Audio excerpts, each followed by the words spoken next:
ॐ गुरवे नमः। ॐ गुणवराय नमः। ॐ गोप्त्रे नमः। ॐ गोचराय नमः। ॐ गोपतिप्रियाय नमः। ॐ गुणिने नमः। ॐ गुणवतां श्रेष्ठाय नमः। ॐ गुरूणां गुरवे नमः। ॐ अव्ययाय नमः। ॐ जैत्रे नमः। ॐ जयन्ताय नमः। ॐ जयदाय नमः। ॐ जीवाय नमः। ॐ अनन्ताय नमः। ॐ जयावहाय नमः। ॐ आङ्गीरसाय नमः। ॐ अध्वरासक्ताय नमः। ॐ विविक्ताय नमः। ॐ अध्वरकृत्पराय नमः। ॐ वाचस्पतये नमः। ॐ वशिने नमः। ॐ वश्याय नमः। ॐ वरिष्ठाय नमः। ॐ वाग्वीचक्षराय नमः। ॐ चित्तशुद्धिकराय नमः। ॐ श्रीमते नमः। ॐ चैत्राय नमः। ॐ चित्रशिखण्डिजाय नमः। ॐ बृहद्रथाय नमः। ॐ बृहद्भानवे नमः। ॐ बृहस्पतये नमः। ॐ अभीष्टदाय नमः। ॐ सुराचार्याय नमः। ॐ सुराराध्याय नमः।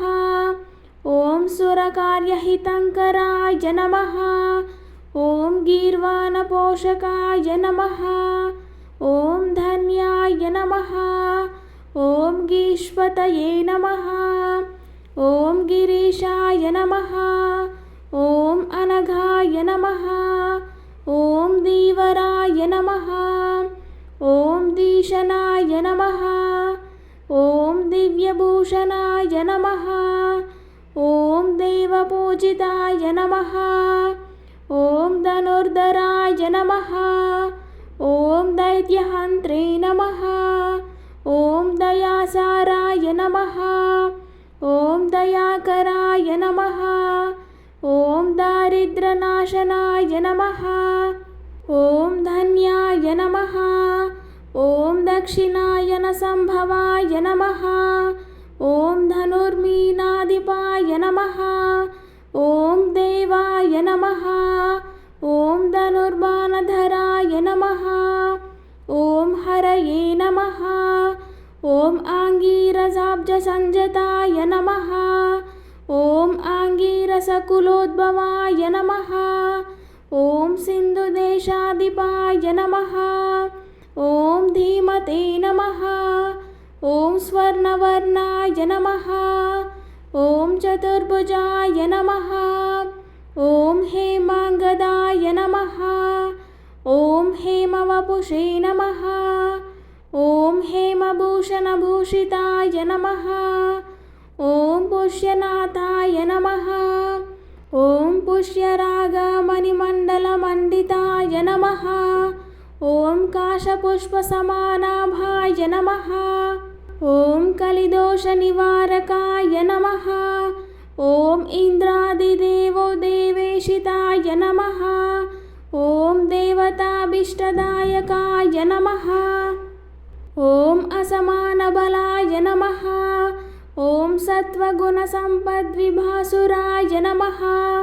ॐ भासुराभीष्टदाय नमः। ॐ भूरियशसे नमः। ॐ पुण्यविवर्धनाय नमः। ॐ धर्मरूपाय नमः। ॐ धनाध्यक्षाय नमः। ॐ धनदाय नमः। ॐ धर्मपालनाय नमः। ॐ सर्ववेदार्थतत्त्वज्ञाय नमः। ॐ सर्वापद्विनिवारकाय नमः। ॐ सर्वपापप्रशमनाय नमः। ॐ स्वमतानुगतामराय नमः। ॐ ऋग्वेदपारगाय नमः। ॐ वृक्षरागीमार्गप्रचारवते नमः। ॐ सदानन्दाय नमः। ॐ सत्यसन्धाय नमः। ॐ सत्यसङ्कल्पमानसाय नमः। ॐ सर्वागमज्ञाय नमः। ॐ सर्वज्ञाय नमः। ॐ सर्ववेदान्तविदे नमः। ॐ वराय नमः। ॐ ब्रह्मपुत्राय नमः। ॐ ब्रह्मणेशाय नमः। ॐ ब्रह्मविद्याविशारदये नमः। ॐ समानादिकनिर्मुक्ताय नमः। ॐ सर्वलोकवशंवदाय नमः। ॐ ससुरासुरगन्धर्ववन्दिताय नमः। ॐ सत्यभाषणाय नमः। ॐ बृहस्पतये नमः। ॐ सुराचार्याय नमः। ॐ दयावते नमः। ॐ शुभलक्षणाय नमः। ॐ लोकत्रयगुरवे नमः। ॐ श्रीमते नमः। ॐ सर्वगाय नमः। ॐ सर्वतो विभवे नमः। ॐ सर्वेशाय नमः।